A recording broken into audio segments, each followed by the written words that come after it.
Ladies and gentlemen, life eventually becomes too small for the greater self that seeks to emerge. This truth reveals itself in subtle ways at first, in moments of restlessness that cannot be explained by external conditions. A person may appear to have all they need: comfort, routine, familiarity. Yet deep within, there arises a quiet unease, a sense that something essential has not yet found its voice. The life they are living no longer feels spacious enough to contain the fullness of what is waiting inside. It is not that the life itself is inherently wrong, but that the individual has outgrown its boundaries. Just as a child outgrows their earliest clothing, the psyche outgrows the limitations it once accepted, and when that moment arrives, no amount of comfort can replace the call for expansion. At such times, the familiar becomes heavy, like a shell that no longer fits.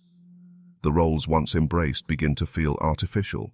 The routines once relied upon turn into cages, and even relationships or pursuits that once brought joy may seem too narrow to hold the deeper current moving within. It is as though the soul itself presses against the edges of existence, urging the individual to become more than the sum of their habits and conditioned responses. This inner stirring can be confusing, for it is not always clear what exactly must change. Yet the sensation is unmistakable. The present form of life has grown too small for the one who inhabits it. This phenomenon is not merely psychological, but archetypal, a pattern repeated across human experience. The seed pushes against the earth not because the soil is hostile, but because its inner design compels it toward light. The caterpillar does not reject its earlier form, but there comes a time when wings must take the place of crawling. Likewise, every human being carries within them the potential for continual becoming, and each stage of growth requires the release of a former state. The discomfort of limitation is not a punishment, but a signal, an announcement that the deeper self seeks expression beyond what the present life allows. Often, this shift comes with tension. The mind clings to safety, reluctant to abandon what is known, even when it no longer nurtures growth. The greater self whispers of possibility, but the present identity fears the unknown, preferring the narrowness of certainty.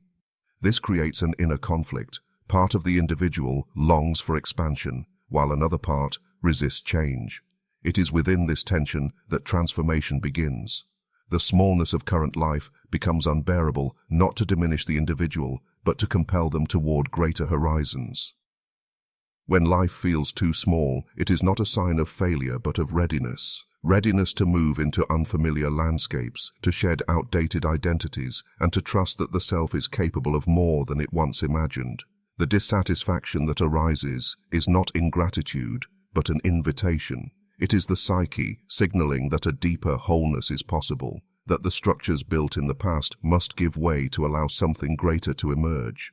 This is why some people describe such periods as awakenings. The old world still exists around them, but it no longer holds the same meaning, no longer speaks to the expanding truth within. This emergence does not happen all at once, nor does it follow a straight path. There are stages of resistance, moments of doubt, and times when the old life tempts one to return to its comfort. Yet once the greater self begins to press forward, there can be no complete return. Even if one tries to remain in the old patterns, they will find the weight of them increasingly unbearable. Life itself begins to conspire to create cracks in the familiar, allowing glimpses of a larger reality to seep through. These cracks may appear as dissatisfaction, longing, or even crisis, but each serves the same purpose: to loosen the hold of a life that has become too small. Ultimately, the expansion of self is not about rejecting the past, but transcending it. The smaller life had its purpose, its lessons, and its gifts. It provided stability for growth up to a point. But once that point is reached, clinging to it serves only to prevent the next unfolding. To recognize that life has become too small is to acknowledge the presence of a greater life pressing from within, waiting to be lived.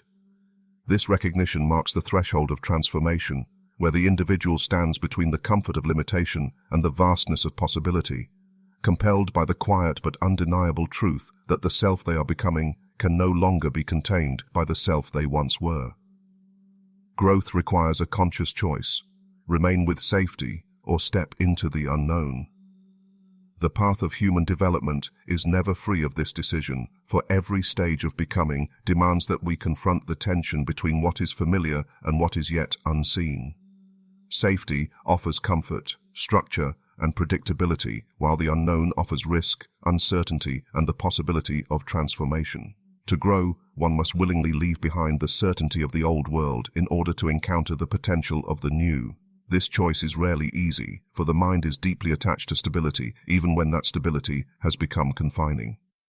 Safety holds great appeal because it is built from repetition. Within the known patterns of life, there are no surprises.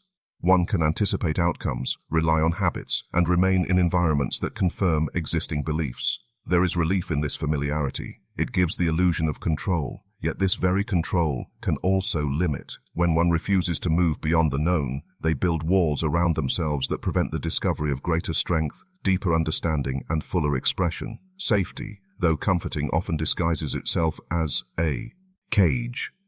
The unknown, on the other hand, holds a paradoxical promise. It frightens because it cannot be measured, predicted, or guaranteed. To step into it is to accept vulnerability. It means admitting that one does not yet know what lies ahead, that outcomes may not align with expectations, that failure is possible. Yet this same uncertainty carries the seed of transformation. The unknown is where new skills are forged, where hidden aspects of the self are revealed, where one encounters the vastness of life beyond the boundaries of habit. Without venturing into it, growth cannot occur.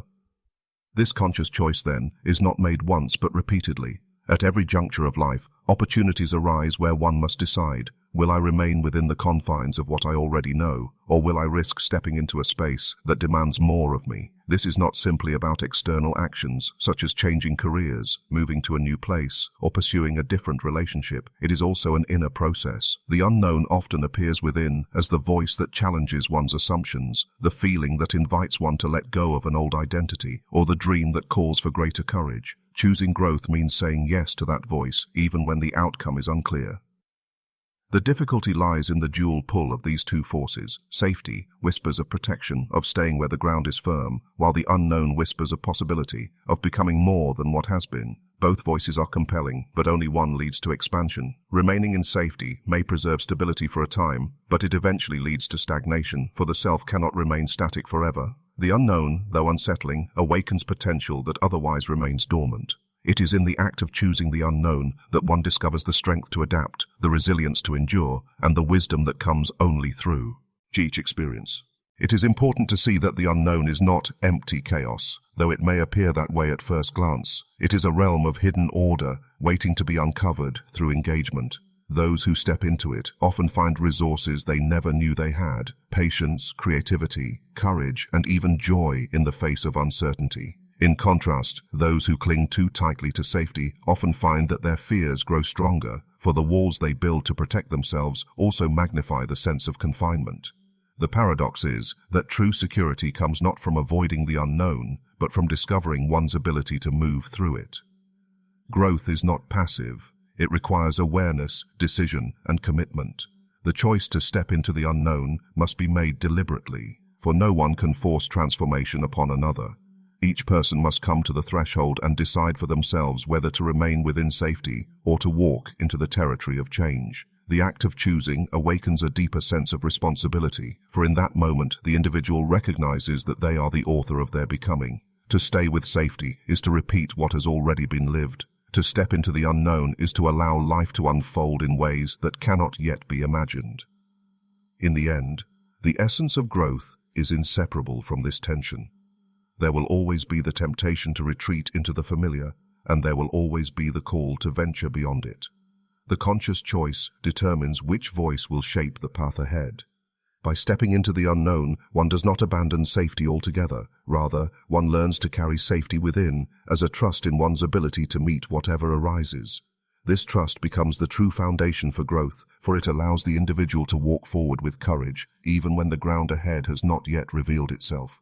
Limitations are often self-created, not imposed by the sans world. From an early age, human beings are surrounded by influences that shape their perception of what is possible and what is not. Family expectations, cultural norms, societal standards, and personal experiences all contribute to the framework of belief within which one learns to operate.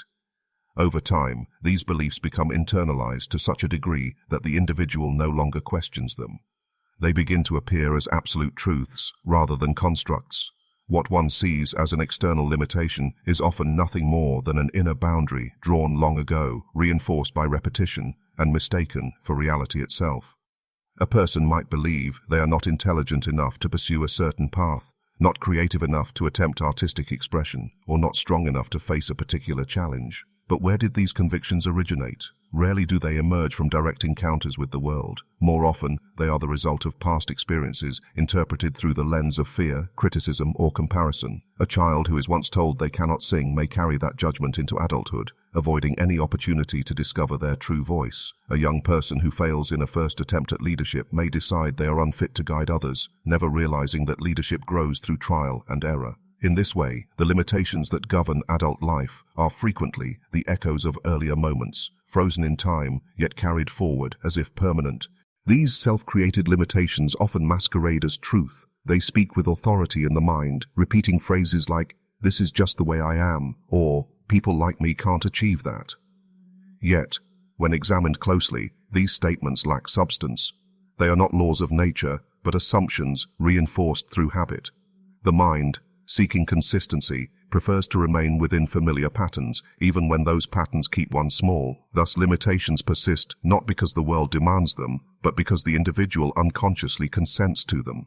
The danger of these inner boundaries is that they shape perception. Once a person accepts a limitation, they begin to interpret the world in ways that confirm it. If someone believes they are destined to fail, every setback becomes proof of that belief, while every success is dismissed as luck. If they believe they are unworthy of love, they may overlook genuine affection or push it away, reinforcing the idea that love is unattainable. The limitation creates a filter through which all experience is colored, and soon the individual is no longer encountering reality as it is, but reality as their belief dictates. To recognize that limitations are self-created is to reclaim power. It does not mean that challenges disappear, nor that the world suddenly bends to desire. It means that the boundaries once thought to be unchangeable are revealed as negotiable. The individual is not trapped by circumstance, but by interpretation.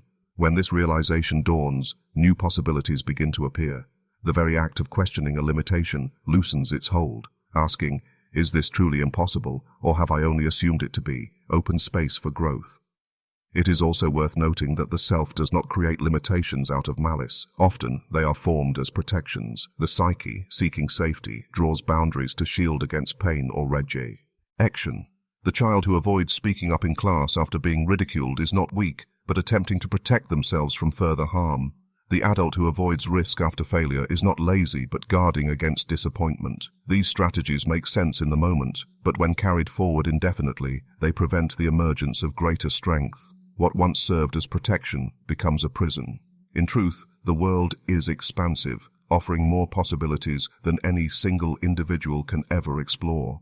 The confines we experience are rarely dictated by external reality, but by the walls we build within. These walls are constructed of fear, reinforced by memory, and maintained by repetition. To dissolve them requires awareness, courage, and a willingness to challenge the voice that insists, "I cannot." The moment one recognizes that limitations are self-created, the foundation beneath them begins to shift. The world has not changed, but the perception of what is possible has grown larger, and with it, the self begins to expand into the space it had unknowingly denied itself. Beliefs, habits, and roles that once protected you can later become prisons. Human beings are shaped by experiences, and in moments of vulnerability, the mind creates structures to ensure survival. These structures may take the form of beliefs about who we are and what is possible, habits that allow us to navigate uncertainty, or roles we adopt to secure acceptance and belonging. At the time of their creation, these patterns serve an essential purpose. They give order to chaos, stability to confusion, and a sense of control in situations that feel overwhelming. Yet what protects in one season of life can become restrictive in another. What once felt like safety can eventually feel like confinement. Beliefs are among the most powerful forces in shaping perception. A belief can arise from a single formative moment or from years of repeated messages. A child who is told they must always be strong may carry that belief into adulthood, finding it useful in overcoming hardship, but later discovering it prevents them from showing vulnerability or receiving help. A person who grows up hearing that security lies only in caution may avoid risks that could lead to profound opportunities. These beliefs, though once protective, calcify over time into unquestioned truths. They become invisible frameworks, limiting what one dares to attempt or even imagine. What once shielded against harm now dictates the boundaries of existence, like walls built so high they block the view of the horizon. Habits operate in much the same way. In times of difficulty, a person may develop routines that help them cope. For example, someone who faces instability may adopt rigid patterns of organization, finding comfort in order when the world feels unpredictable.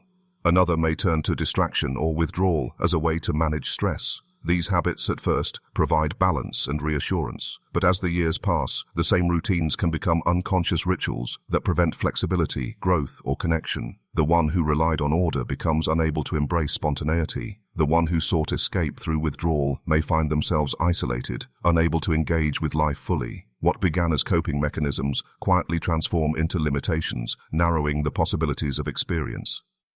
Roles, too, are deeply entwined with survival. From a young age, individuals learn that certain behaviors bring approval and others invite rejection. A child may become the responsible one, ensuring harmony in the family by meeting expectations. Another may take on the role of the caretaker, attending to others, to secure love and recognition. These roles become identities, shaping how one is seen and how one sees oneself. For a time, they provide safety and belonging. Yet as life unfolds, the rigidity of these roles can weigh heavily. The responsible one may struggle to allow themselves joy or play. The caretaker may suppress their own needs, believing their worth lies only in serving others. Roles once chosen unconsciously for protection harden into masks that conceal the fullness of the self. The shift from protection to prison often happens gradually. It is not obvious when a belief stops serving growth or when a habit begins to suffocate freedom. The mind clings to what is familiar, even when that familiarity becomes uncomfortable. A sense of unease emerges, a quiet dissatisfaction, a restlessness that cannot be explained. This is the signal that the protective structures have become restrictive. Life begins to feel smaller, as though the self is pressing against the very boundaries it once created.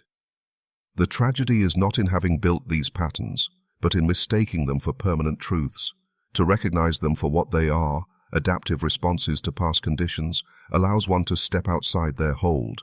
Without awareness, however, a person continues to live within them, mistaking their prison for reality. They may say, "This is who I am," or "This is just how life works," never realizing that these statements are not reflections of truth, but of conditioning. Beliefs, habits, and roles are not inherently harmful. They are tools the psyche crafts in the service of survival. Yet when carried unchanged into new seasons of life, they become barriers to the very growth they once safeguarded.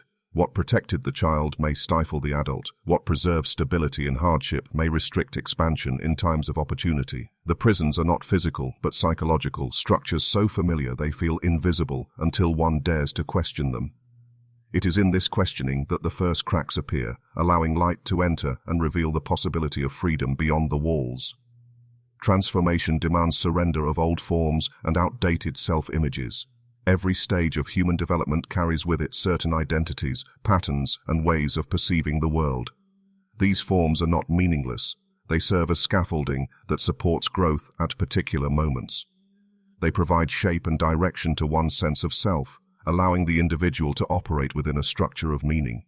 Yet, as the deeper self continues its process of unfolding, these earlier forms begin to lose their vitality. They no longer reflect the truth of who one is becoming. To hold on to them is to resist growth, and to resist growth is to deny the movement of life itself.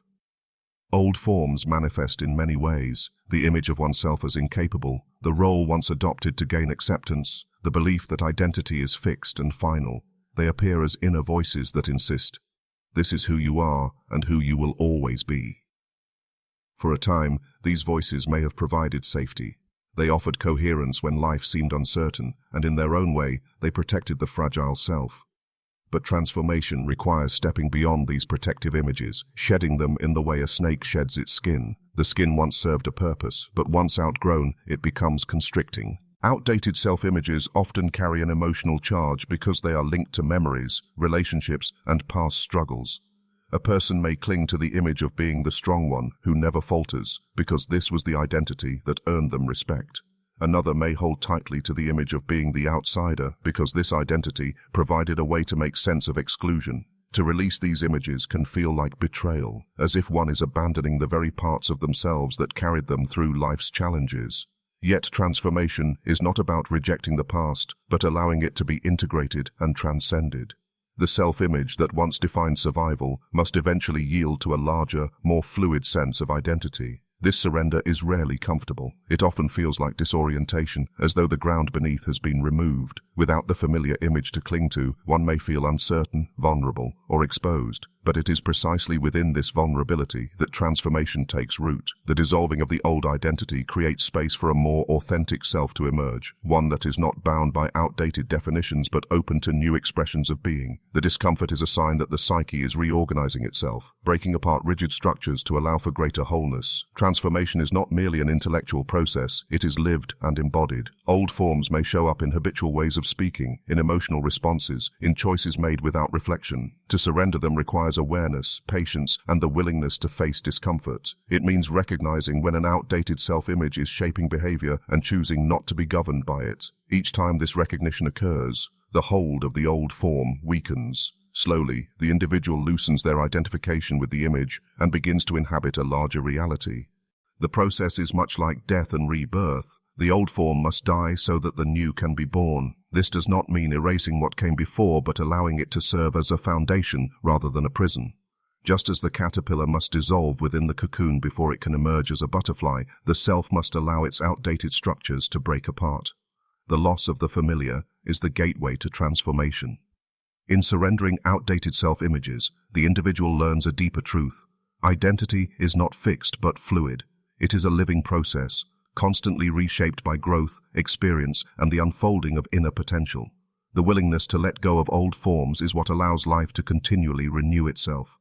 Each surrender is an opening, a passage into a fuller expression of what it means to be human. The transformation cannot occur while clinging to what has already been outlived. It asks for release, for trust, and for the courage to step into a self not yet fully known, but already waiting within. The present self is temporary, not the final expression of who you are. At any given moment, you carry within you a version of identity that feels solid, familiar, and complete. It is the face you show to the world, the personality you claim as your own, and the story you tell about your life. Yet, beneath the surface, this self is not fixed but fluid, shifting with time, experience, and awareness. Who you are today is not who you were yesterday, and it is not who you will become tomorrow. Identity is not a finished product, but a process of continual unfolding, and to mistake the present self for the final expression is to ignore the deeper movement of growth that is always at work within you. The present self is constructed from many layers. It includes the beliefs you currently hold, the roles you play in your relationships, the habits that guide your daily life, and the me's. Annings you assign to your experiences. These layers create a sense of stability, a framework through which you interpret the world, yet they are built upon conditions that are ever-changing. Beliefs shift when new insights arise, roles change as life circumstances evolve, habits transform when old patterns no longer serve, and meanings alter when perspective deepens. Because the foundations of the present self are impermanent, the self that emerges from them is also impermanent. To see the present self as temporary is not to diminish it, but to recognize its place in a larger journey. Just as a seed holds the potential of a tree, so the self you inhabit now contains the possibility of countless futures. The seed is not the final form of the tree, but without the seed, the tree could not exist. In the same way, your present self is a necessary stage, carrying within it the lessons, strengths, and challenges that will shape what comes next. It is a bridge between what has been and what has yet to be. Often people cling tightly to their present self because it feels secure. They say, "This is who I am," as if identity could be permanently fixed in place. Yet the deeper truth is that the self is always in motion. When you define yourself only by the present, you limit your possibility to what already exists. You close yourself off from the vastness of who you might become. The danger lies not in living fully as the present self, but in believing it is the entirety of your being. To do so is to mistake the chapter for the whole story. The temporary nature of the self is revealed most clearly in moments of transformation. When life confronts you with change, whether through success, failure, loss, or discovery, the self you once relied upon begins to dissolve. The habits that guided you no longer fit, the beliefs that structured your world no longer hold, and the roles you played no longer define you. In those moments, you may feel disoriented, as though you no longer know who you are. Yet this is not the end of identity, but the opening to a new stage. The old self gives way to the possibility of a broader, more expansive self waiting to be born. Recognizing the impermanence of the present self also invites compassion. It allows you to see that mistakes, limitations, and struggles are not permanent marks on your being, but temporary conditions of your current stage. The self that stumbles today is not the self that will rise tomorrow. The self that fears now may one day embody courage. To see yourself as fluid is to open to the possibility of renewal, to accept that growth and change are not only possible, but inevitable. The present self, then, is like a snapshot, a momentary image in the ongoing motion of life. It captures where you are now, but not the totality of your becoming. To confuse the snapshot for the whole story is to deny the living, breathing process of transformation that defines human existence. The self is not an object, but a movement, not a destination, but a path. Who you are in this moment is both real and incomplete, both necessary and unfinished. The deeper self is not bound by the present form, but continually pushes beyond it, seeking fuller expression, greater wholeness, and a more authentic unfolding of what it means to be alive. Limitations are psychological constructs that can be transcended. The boundaries we perceive around our abilities, our worth, and our potential often appear as though they are carved into the structure of reality itself. Yet in truth, they are mental formations shaped by thought, memory, and belief. They arise not from the absolute nature of the world, but from the interpretations we place upon it. A limitation exists because the mind has drawn a line and declared, "Beyond this, I cannot go." It feels immovable because it has been repeated and reinforced until it becomes indistinguishable from reality. But when examined closely, these boundaries reveal themselves as constructs, fragile, impermanent, and capable of being dissolved. The mind creates limitations for many reasons. Often they are rooted in past experiences. A failure, a rejection, or a moment of humiliation can give birth to the belief that similar attempts will always end the same way. A child told repeatedly that they lack ability may internalize that judgment, carrying it into adulthood as a silent but powerful rule. In this way, experiences that were once specific become generalized into absolutes. The mind decides, "I cannot do this," and from then on interprets every event through that lens. Over time, the limitation hardens into identity, until one no longer sees it as a thought, but as the truth of who they are. Another source of limitation lies in fear. The unknown is vast and unpredictable, and the psyche seeks safety by drawing boundaries around what is familiar.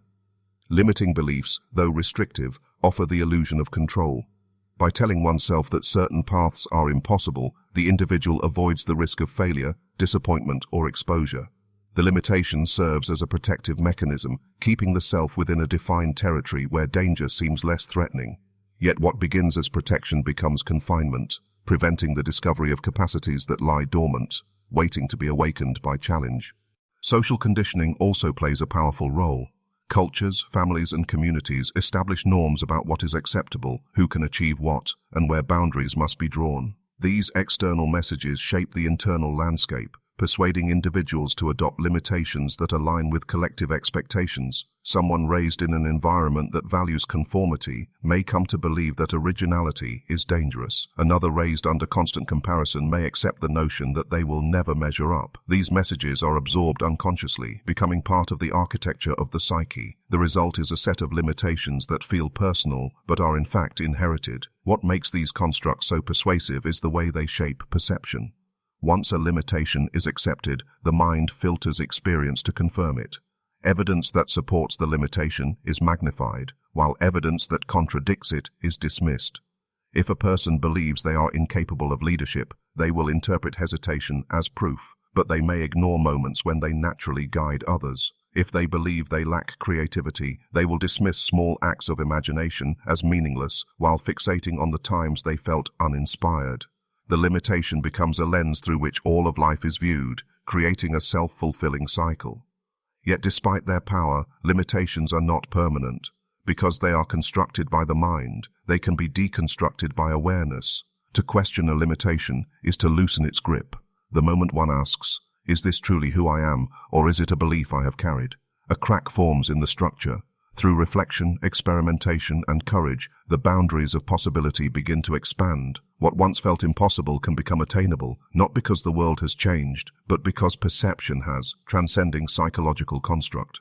S does not mean denying difficulty. The world presents real challenges, obstacles, and risks. But a challenge is not the same as a limitation. The mountain exists, but whether it can be climbed depends on skill, persistence, and willingness, not on a mental prohibition. The mind that insists it cannot be done creates a barrier far more restrictive than the mountain itself. Transcendence arises when the individual recognizes the difference between the objective difficulty of the world and the subjective limitation of the mind. In transcending these constructs, the self expands.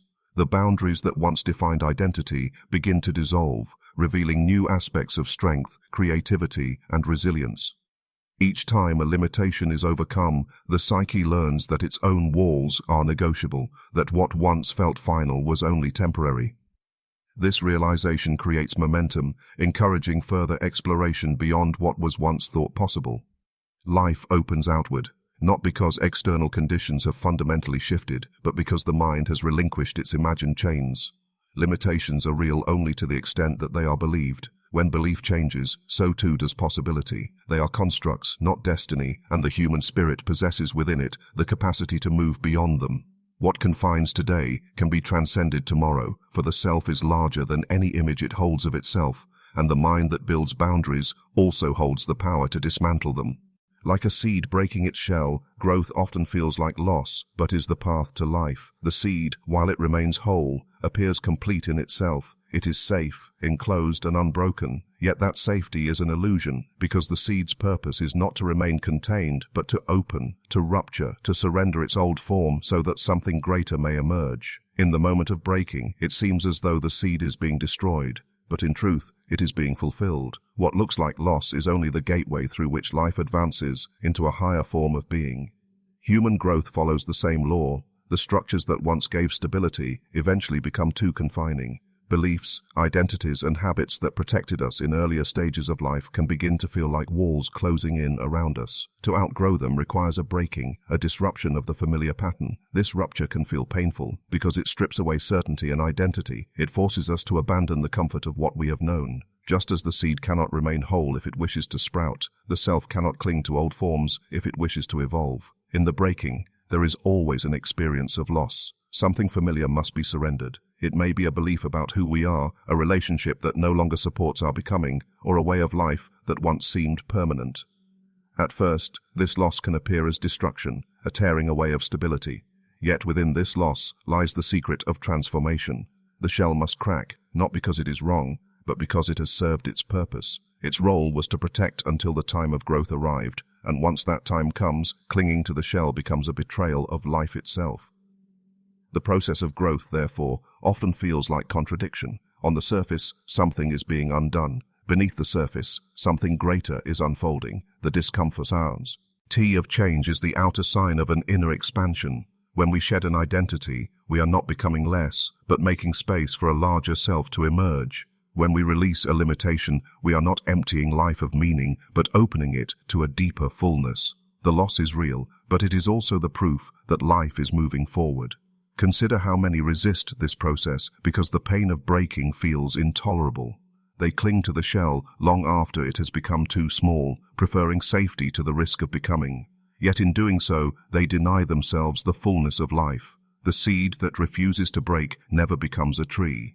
The human being who refuses to let go of outgrown forms never discovers the vastness of their potential. To embrace growth is to accept the necessity of rupture, to see loss not as an ending, but as the doorway to transformation.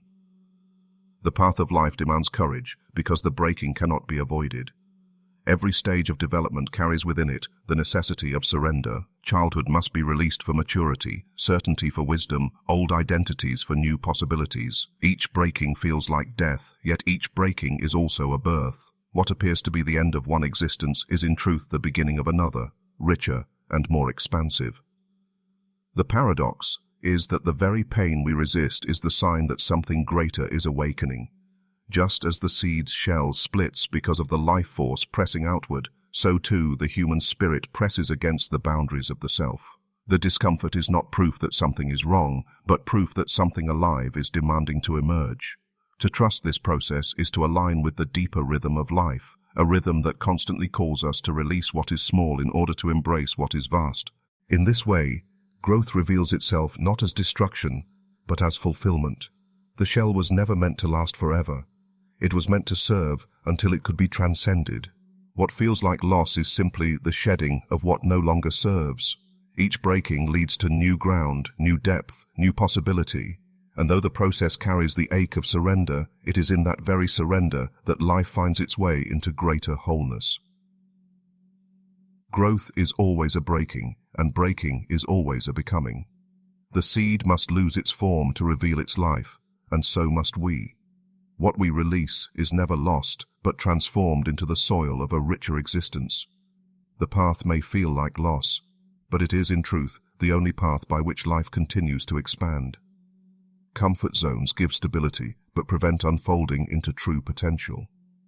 They are the spaces we create for ourselves where everything is familiar, predictable, and manageable. Within these boundaries, life feels safe. Routines are established, identities are confirmed, and the world becomes a place where little is left to surprise us. This stability is not without value. It gives us a sense of order. It provides rest for the mind, and it creates the illusion of control. Yet the very walls that keep uncertainty at bay also keep possibility locked out. By living within the circle of what is already known, we confine ourselves to a narrower version of life than what is truly possible. The comfort zone is seductive precisely because it offers relief from fear. To step beyond it is to invite risk, and risk is always accompanied by the potential for failure, rejection, or discomfort. The psyche seeks protection from these threats by clinging to routines and familiar roles. But the paradox is that by protecting ourselves from risk, we also shield ourselves from growth. A seed planted in the soil may remain intact if it never breaks open, but it withstands. It'll never become the tree it was meant to be. Likewise, the human spirit cannot expand when it remains bound to what is safe and familiar. Stability is not the same as fulfillment. A person can live their entire life within the structures of comfort and never awaken to their deeper capacities. True potential lies beyond the horizon of what is already mastered. To realize it, one must step into uncertainty, to places where the outcome is not guaranteed. This is where creativity, resilience, and hidden strength are discovered. The comfort zone, by definition, excludes these discoveries. It allows life to continue, but only in repetition. To remain there indefinitely is to live a cycle of sameness, secure yet stagnant. The resistance to leaving comfort zones often arises from identity. People begin to equate who they are with what is familiar. A role, a profession, or a relationship becomes a container that defines existence. To step outside of it feels like a threat to the self itself, yet growth requires precisely this kind of challenge. The self is not a fixed entity. It is an unfolding process. When one clings to old identities for the sake of safety, the deeper layers of potential remain buried. The process of self-discovery is always found at the edge of comfort, where certainty ends and possibility begins. It is important to recognize that comfort zones serve a temporary purpose. They are not inherently negative. They give stability in times of chaos. They allow us to recover strength, and they provide foundations from which to launch forward. The danger lies not in their existence, but in the attachment to them. When one begins to treat stability as the ultimate goal rather than a resting place, life narrows. The very ground that once supported growth becomes the prison that prevents it. Many of life's most transformative experiences are born from discomfort. Learning a new skill, beginning a new relationship, facing failure, or pursuing a dream all require moving into unknown territory. The anxiety that arises in these moments is not a sign that something is wrong, but a sign that growth is taking place. Just as a muscle grows only when it is stretched beyond its resting state, the human spirit expands only when pressed beyond its comfort. To deny this pressure is to deny the possibility of becoming more than what one already is. Those who embrace the discomfort of leaving the familiar often discover that their fears were exaggerated shadows, not unmovable barriers.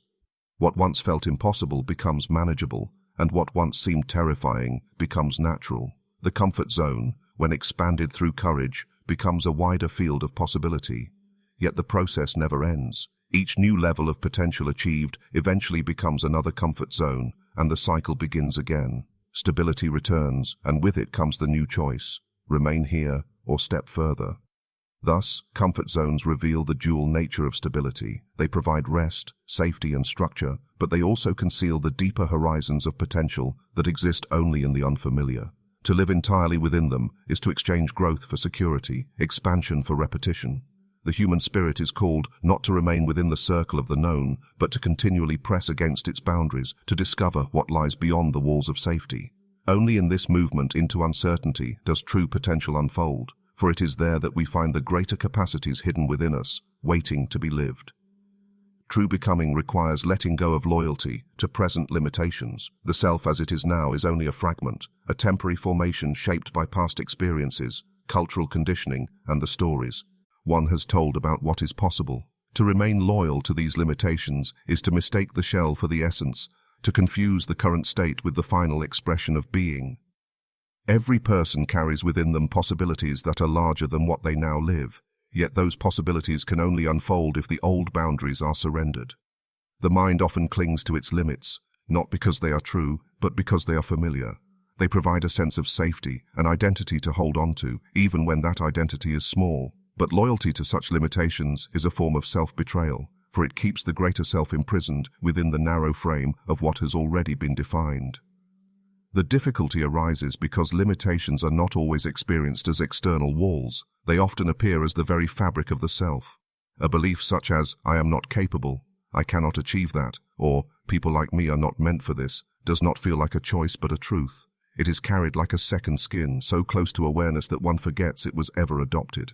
To let go of loyalty to such limitations requires a radical act of questioning. One must be willing to ask, is this truly who I am, or is it simply the residue of what I have believed until now? This surrender is rarely comfortable. The ego resists because it seeks stability. It clings to what it knows, even when what it knows is small or painful. The thought of stepping beyond limitations can feel like losing part of oneself, as if the identity that has been built would crumble. Yet this crumbling is not destruction, it is transformation. The self that emerges on the other side is not less, but more. Just as a caterpillar must dissolve within its cocoon before it can take wing, so too must we dissolve loyalty to the forms that no longer serve us, if we are to awaken to higher expressions of being. Present limitations are often reinforced by fear. Fear of failure, fear of rejection, fear of stepping into unknown spaces where certainty cannot guide us. This fear binds us to the familiar and convinces us that safety lies in staying small. But true becoming demands risk. It demands stepping beyond the line of what has been possible so far and trusting that life will meet us with the strength we need. Each time we cross such thresholds, we prove to ourselves that the limitations we held were not truths, but temporary boundaries. The self expands, and with that expansion comes a deeper recognition of who we have always been beneath the constraints. Another reason loyalty to limitations persists is because they are socially supported. Families, communities, and cultures often impose expectations about who we should be and how far we are allowed to go. These expectations, once internalized, feel like moral obligations, making it difficult to step beyond them without guilt or conflict. But true becoming cannot be measured by the standards of others. It must be guided by the inner call of potential. To remain loyal to inherited limitations for the sake of approval is to trade authenticity for conformity. To release them is to choose life, even if it means breaking from the narratives others have placed upon us. The path of becoming requires patience, because letting go of limitations is not a single act, but a continual process. Each time we grow, new boundaries reveal themselves. Each time we expand, another shell must be cracked. The journey is not toward perfection, but toward wholeness, an ever-deepening unfolding of what already exists within. And at every stage the choice is the same: remain loyal to the comfort of present limitations, or surrender them for the sake of what lies beyond. True becoming is an act of trust. It is the willingness to let go of the known sea, love in order to step into the unknown self. It is to recognize that the limitations we hold today are not destiny but passing forms. To cling to them is to deny the fullness of our own existence. To release them is to honor the deeper life that seeks expression through us. The shell may feel safe, but the seed was never meant to remain closed. Only in surrendering to the breaking do we discover that the greater self has been waiting all along. Clinging to limits betrays your potential. Releasing them unlocks growth. Every individual carries within themselves capacities that far exceed what they live on the surface. Yet these capacities remain dormant when the mind clings tightly to the boundaries it has drawn around itself. A limit can take the form of a belief, an excuse, a habit, or even an identity. It says, "This is as far as I can go," or "This is all I am." While such thoughts may offer a sense of certainty, they quietly betray the truth of one's potential. To cling to them is to remain small in the face of something greater. Growth waits on the other side of these self-imposed boundaries, but to reach it, one must have the courage to release the very definitions that have long provided stability. The betrayal lies in the fact that clinging to limits is not loyalty to truth, but loyalty to fear. It is the fear of failure, the fear of the unknown, the fear of stepping into territory where success cannot be guaranteed. These fears persuade us that staying within the narrow lines is safer than venturing outward, but in choosing safety, we deny ourselves the experience of discovering what we are truly capable of. The potential remains buried, not because it does not exist, but because we refuse to give it space to emerge. The seed within us cannot grow into its tree if it insists on remaining bound to the shell. Limits often masquerade as reality. A person who has struggled in one area of life may adopt the belief that struggle is inevitable, that they are destined to remain as they are. Over time, this belief hardens, becoming part of identity. Yet when closely examined, it reveals itself not as an unchanging truth, but as a conclusion drawn from past experiences. To release it is to challenge the assumption that the past defines the future. In doing so, the self creates room for new possibilities that had been hidden behind the wall of belief. Releasing limits does not mean denying difficulty. Obstacles will always exist, and the path of growth is rarely smooth. But there is a difference between acknowledging challenge and surrendering to limitation. A challenge calls forth effort, resilience, and adaptation. A limitation insists that effort is pointless, that no matter what one does, progress cannot be made. Growth begins when one recognizes this difference and refuses to betray their potential by accepting a false ceiling. The act of releasing limits often requires letting go of familiar roles and identities. Someone may define themselves by what they have always been told, by what they have always done, or by the expectations others have placed upon them. Yet, these identities, while comforting, can act as cages. To grow means to risk stepping beyond these definitions, to allow the self to expand into unfamiliar territory. This expansion may bring discomfort, as it demands that we leave behind what has long felt safe. But within that discomfort lies the birth of new strength, new creativity, and new awareness of what we are capable of. When limits are released, growth flows naturally. The mind that once said, "I cannot," begins to explore, "what if?" The individual who once shrank from challenge begins to discover hidden reserves of resilience. New paths open, not because the world has suddenly changed, but because perception has expanded. By stepping beyond limits, we invite life to meet us in new ways, to reveal dimensions of possibility that were invisible when we clung to narrow definitions of ourselves. Growth is never unlocked by remaining in the same place. It is unlocked by movement, by daring, by surrendering the stories that keep us small. The betrayal of clinging to limits is subtle but profound. It is the quiet refusal to live fully. The liberation of releasing them is equally profound. It is the recognition that life is not fixed, that we are not finished, and that potential is always greater than limitation. Every moment we choose to let go of a boundary we once believed in, we honor the deeper truth of who we are, and in that space, growth inevitably unfolds. The future self waits beyond the boundaries of the present identity. Who you are today is not the final version of who you are capable of becoming. It is only a temporary expression, a collection of habits, beliefs, choices, and stories that you have lived until this moment. Your identity feels solid because it has been repeated, reinforced, and confirmed by your experiences and your environment. Yet no matter how stable it seems, it is not the ultimate truth of your being. It is a stage, a form, a stepping stone. Beyond the lines you have drawn around yourself waits a larger self, one that can only emerge if you are willing to move past the boundaries of the present. Identity, while necessary, is also limiting. It provides a sense of order and continuity, telling you who you are and how you fit into the world. But the same identity that gives stability also creates walls. If you believe you are shy, uncreative, or incapable of leadership, you begin to live within those boundaries, never venturing beyond them. These definitions, once accepted, start to feel absolute. They are repeated so often that they become invisible, as though they are not choices but truths. Yet the future self waits outside these definitions, calling you to discover that you are far more than the roles and labels you have carried until now. The journey toward that future self often begins with tension.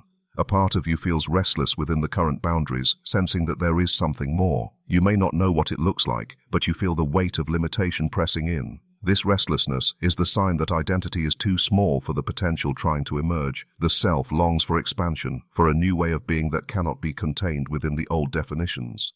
It is the same force that pushes a seed to break its shell, not because the shell is wrong, but because the time has come to outgrow it. Crossing these boundaries, however, is rarely comfortable. To step beyond identity feels like stepping into the unknown. The mind resists because identity has become a form of security. Even when it is limiting, it offers predictability. It tells you where you belong, how you behave, and what you can expect from life. To leave it behind means risking uncertainty, risking the possibility of failure or rejection. Yet without this risk, the future self cannot appear. Growth requires the dismantling of the old so that the new can take form. The future self is not a stranger. It is the fuller version of who you already are.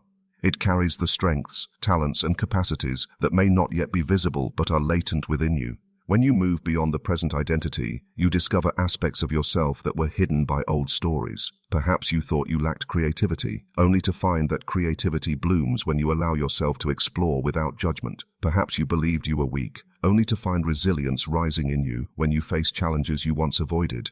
Each step beyond the boundary reveals another fragment of the future self, showing that it has been there all along, waiting for the moment you were ready to claim it. This unfolding is not about abandoning the past, but transcending it. Every version of the self has served a purpose. Your present identity has given you stability, lessons, and structure. It has carried you to this point. But its role is not to define you forever. Its role is to prepare you for what comes next. To remain loyal to it beyond its time is to deny the larger self that longs to emerge. To step beyond it is to honor the deeper truth that you are not fixed. You are an unfolding process. The future self waits, not as a distant dream, but as a potential that lives in the choices you make now.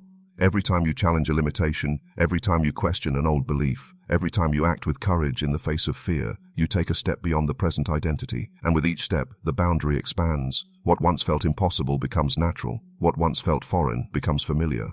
Slowly, the future self ceases to be a possibility and becomes a lived reality. The boundaries of identity are not the end of who you are. They are temporary lines drawn by experience and belief. Beyond them lies the greater self, waiting to be lived. To reach it, you must be willing to loosen your grip on what you think you are, to risk stepping into the unknown, and to trust that within you lies far more than you have yet discovered. The future self is already alive, pressing against the walls of the present, waiting for you to break through. Transformation is not about conquering the world, but outgrowing illusions. The true work of change does not lie in controlling outer circumstances, bending reality to our will, or achieving victories in the external sphere. The world outside is vast, unpredictable, and often beyond our command. To make transformation dependent upon conquering it would be to chase an endless struggle, for no matter how much one gains, something always remains outside reach. The deeper transformation occurs within, in the way we perceive ourselves in reality, in the dismantling of illusions that keep us bound to falsehood. What imprisons us is rarely the world itself, but the images and beliefs we project onto it. When these illusions dissolve, life opens into clarity, freedom, and authenticity without the need for conquest. Illusions take many forms. Some are inherited from culture and family, stories about success, worth, and belonging that are handed down as unquestioned truths. Others are born from personal experiences, shaped by fear, failure, or unmet desires. An illusion is powerful not because it reflects reality, but because it is believed. It creates a lens through which the world is interpreted, coloring every action and thought. A person who carries the illusion that they are unworthy will interpret opportunities as unattainable, kindness as suspicion, and challenges as proof of inadequacy. The illusion becomes a prison, not built by the world but by the mind's allegiance to a false image. To outgrow illusions is not an easy task, because they often feel like the ground beneath us. They provide structure, however false, and create the sense of identity. Questioning them feels like questioning oneself, as if letting them go would lead to collapse. Yet this collapse is not destruction, it is liberation. When an illusion falls, what is revealed is not emptiness but truth. The self is freed from false definitions and allowed to expand into its real nature. The chains that once seemed unbreakable dissolve the moment they are recognized as shadows. The struggle to conquer the world is often a projection of these inner illusions. Believing oneself to be inadequate, one seeks external victories to prove worth. Believing life to be a battle for control, one seeks to dominate circumstances. Yet even when success is achieved, the inner hunger remains, because the illusion at the root has not been addressed. No amount of external conquest can resolve an internal distortion. It is only by outgrowing the illusion that one finds peace. A person who releases the illusion of inadequacy no longer needs endless victories to feel worthy. Their value is self-evident. A person who releases the illusion of control no longer struggles against every turn of life, but learns to move in harmony with it. Outgrowing illusions requires awareness. It begins with noticing the patterns of thought and reaction that confine us. When anger, fear, or despair arise repeatedly in the same situations, they reveal the presence of an illusion. By questioning the belief beneath them, asking if it is truly reality or only a story, the illusion begins to weaken. Growth comes not from fighting the illusion as if it were an enemy, but from seeing through it, recognizing its insubstantial nature. What once held the self captive loses power the moment it is understood to be false. The process is often gradual, unfolding over time as layers of illusion are peeled away, yet each step brings greater freedom. With every illusion that dissolves, the self grows lighter, less entangled in struggle, more aligned with authenticity. The energy once spent on defending false beliefs is released into creativity, compassion, and presence. Life does not need to be conquered, for it is no longer experienced as an opponent. It is encountered as it is, without distortion, and in that clarity, transformation naturally unfolds. To outgrow illusions is to recognize that the obstacles which seemed immovable were never inherent in the world, but were woven from the fabric of the mind. The world remains as it always was, but perception changes, and with perception, experience. Transformation then reveals itself not as the act of conquering what is outside, but as the awakening to what is true within. It is the quiet power of no longer living by shadows, of stepping into reality unclouded by falsehood. In this way, the deepest victories are not won over the world, but over the illusions that once kept us from seeing it clearly.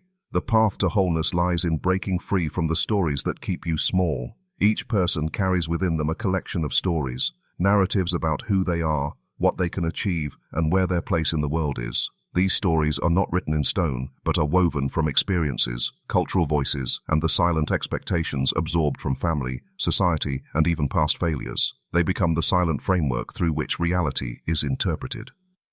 If the story says, "I am not capable," then every challenge will appear insurmountable. If the story says, "I do not deserve happiness," then joy, even when it arrives, will feel temporary and fragile. The stories themselves may not be true, yet they carry the power of truth so long as they remain unexamined. Wholeness is not found in adding more layers to these stories, but in recognizing the ways they have confined growth. To live bound by them is to live in a version of the self that is incomplete, a fraction of the fullness that longs to emerge. Stories of limitation shrink the horizon, convincing the mind that life's possibilities are narrow, when in truth they are vast. What seems like destiny is often only a repeated narrative echoing through the mind. These inner scripts tell us what is safe, what is possible, and what is forbidden, but in doing so, cut us off from deeper potential. Breaking free from them means stepping beyond the familiar script into the unknown of authenticity. These stories often originate in moments when the self was fragile or unprepared.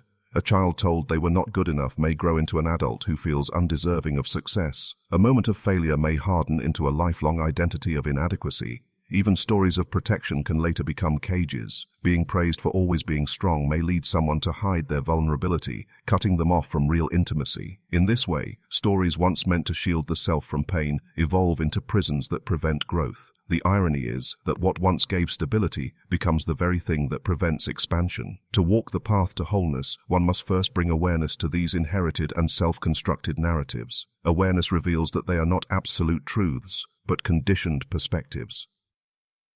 When observed closely, a story shows itself for what it is, a collection of words, interpretations, and meanings applied to experience. The moment this recognition occurs, a space opens. In that space, the self begins to see that it is not the story, but the consciousness holding the story. This separation is the first step in freedom. No longer fused with the narrative, one can choose to step beyond it. The act of breaking free from limiting stories often feels like stepping into uncertainty. Without the old script, the self may feel unanchored, as if floating without definition. Yet this very openness is the ground from which true wholeness grows. For wholeness is not built on rigid definitions, but on the capacity to embrace the totality of experience. It means allowing strength and vulnerability, success and failure, light and shadow, all to coexist without shame. The stories that keep one small deny this fullness by insisting that only certain parts are acceptable. To move beyond them is to reclaim the rejected parts of the self and integrate them into a greater whole. The process requires courage, for the stories cling tightly. They feel safe because they are familiar. They create an illusion of stability, even as they quietly suffocate potential. To challenge them is to confront fear. fear of being wrong, fear of rejection, fear of stepping into unknown identity. Yet growth demands such confrontation. Every time a limiting story is questioned and released, more of the self is reclaimed. The path to wholeness is not about erasing the past, but about refusing to let old narratives dictate the future. When the stories fall away, life becomes less about meeting expectations and more about living truthfully. The self no longer bends to fit a narrow identity, but expands into authenticity. Creativity flows more freely because it is no longer stifled by the voice of doubt. Relationships deepen because one no longer hides behind roles, but meets others with presence. Even challenges transform, for they are no longer seen as proof of inadequacy, but as opportunities for growth. The breaking of limiting stories does not remove struggle from life, but reframes it in a way that nourishes wholeness. Ultimately, breaking free from the stories that keep you small allows the greater self to step forward. It is the difference between living a life shaped by fear and conditioning and living one shaped by truth and possibility. The path to wholeness is not about becoming someone new, but about remembering the fullness that was always there beneath the layers of narrative. Each story that dissolves reveals more of this wholeness, until what remains is not a self confined by smallness, but a self alive with freedom, depth, and authenticity. Your greater truth and possibility have always existed, waiting to be claimed. Beneath the layers of conditioning, fear, and limitation lies a self untouched by doubt, a presence that has never been diminished by failure or distorted by the stories imposed upon it. This deeper self is not something to be created from nothing, nor is it found through external achievement. It already exists, quietly waiting to be recognized and embraced. The challenge is not that truth is absent, but that it is obscured, hidden beneath the noise of assumptions, judgments, and roles the mind has learned to play. When those layers are stripped away, what emerges is not something foreign, but something deeply familiar, a recognition of what has always been there. From the beginning, there has been within you a sense of possibility, a spark that calls you beyond mere survival into expansion, growth, and creation. Yet for most, this spark becomes overshadowed by voices of doubt, by cultural expectations, and by the pressures of conformity. The child who once moved freely into imagination and wonder learns to narrow themselves into what is considered acceptable. The curiosity that once reached into endless questions is often reshaped into obedience to authority and societal rules. And yet, beneath all of this, the greater truth remains untouched. It does not disappear. It only waits. This waiting is not passive. The deeper self calls to you in moments of restlessness, in the quiet sense that something more is possible, even when life seems outwardly secure. It whispers in dissatisfaction with roles that no longer fit, in the yearning for authenticity, in the discomfort with living smaller than what feels natural. Many try to silence this voice, fearing the disruption it may bring. They cling to stability, roles, and identities that are known, even when those roles confine them.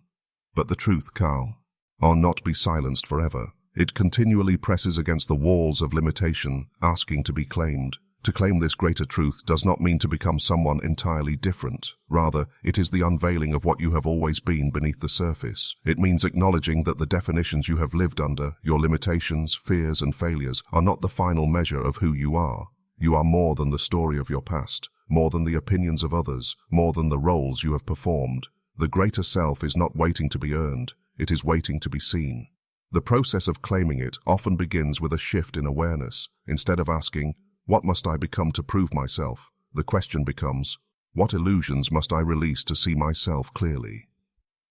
The truth does not need to be manufactured. It only needs space to rise into consciousness. Every time you release a false belief, whether it is the idea that you are unworthy, powerless, or incapable, you clear a path for the deeper self to shine through. The greater possibility has always been present, but it cannot fully emerge while hidden behind shadows of doubt. This truth is expansive. It does not confine you to one path, one destiny, or one role. Instead, it reveals the capacity for growth that is inherent in your being. Like a seed that already holds the pattern of the tree, your potential is contained within you, waiting for the right conditions of awareness and courage to unfold. The seed does not have to become something foreign to itself. It simply becomes more fully what it already is. Likewise, claiming your greater truth is a process of unfolding, of stepping into the fullness of your being rather than chasing after something external. Yet the act of claiming is not without challenge. It requires courage to release the familiar identities that have kept you safe. It requires the willingness to step into uncertainty, trusting that what lies beyond limitation is more authentic than what has come before. It often means disappointing the expectations of others, shedding roles that no longer align, and confronting the fears that once kept you bound. But with each act of release, you draw closer to the truth that has always been yours. Life continually offers opportunities to step into this greater possibility. Every moment of discomfort, every experience of restlessness, is an invitation to remember what has been forgotten. Wholeness does not arrive through force or striving, but through recognition that beneath the noise you are already enough, already capable, already aligned with a truth greater than fear. Your greater truth and possibility are not distant ideals. They are not prizes to be won or destinations to be reached. They are the essence of your being, patiently waiting for you to turn inward and claim them. When you do, life begins to shift. Not because the world outside suddenly changes, but because your perception expands. You see more clearly, you move with greater freedom, and you live in alignment with the self that has always been there, waiting to be remembered. Your greater truth has never left you. It has only been waiting behind the veil of doubt, behind the masks of limitation, behind the noise of the world. The path forward is not about striving for what you lack, but awakening to what has always been yours. The moment you claim it, life expands. You no longer live as a fragment of yourself, but as the whole, free, authentic, and aligned with the vast possibility that was always within reach.